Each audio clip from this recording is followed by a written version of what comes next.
Welcome to our intermediate computer literacy class.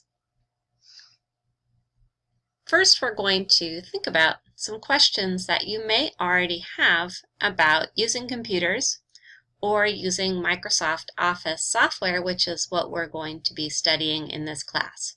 We'll be learning about Microsoft Excel spreadsheets, we'll be learning about PowerPoint presentations, and we'll be learning about combining all the tools in Office together to create Office-type documents.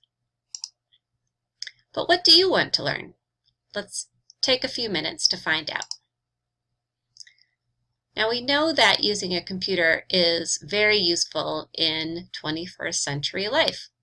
You use it at home in your personal life, perhaps to keep home records or for things in your personal life, perhaps church or organizations you belong to. You might use computers to keep track of information there.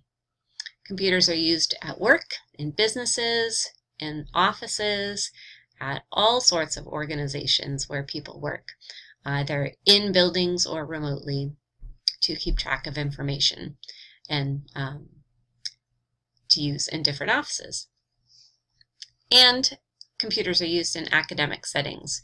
If you attend classes, you may be required to use the computer to find information, to present information to other people, and to analyze information.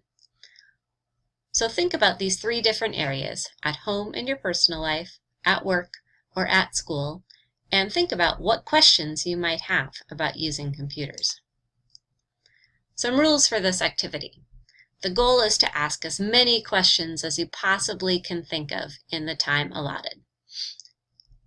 Don't stop while you're listing questions to discuss or judge or think about or even answer the questions that you might come up. Just try and ask as many questions as possible. If you're working in a group, make sure that whoever is writing the answers write down the question exactly the way it's stated by the person. If you're working on this on your own, online, then just write down every question that you think of. And then make sure every thing that you write down is a question, not a statement, not an answer to a question, but a question itself. And here's some question words to help you think of what sentences are questions. So, can I do this? What is this? How does this work? Why is that true? Or where is that found? Or who can tell me about this? So those are some question starter words that will help you think of questions. So you're going to set a timer for 5 minutes, and you're going to think about as many questions as you can and write them down. Are you ready? Set?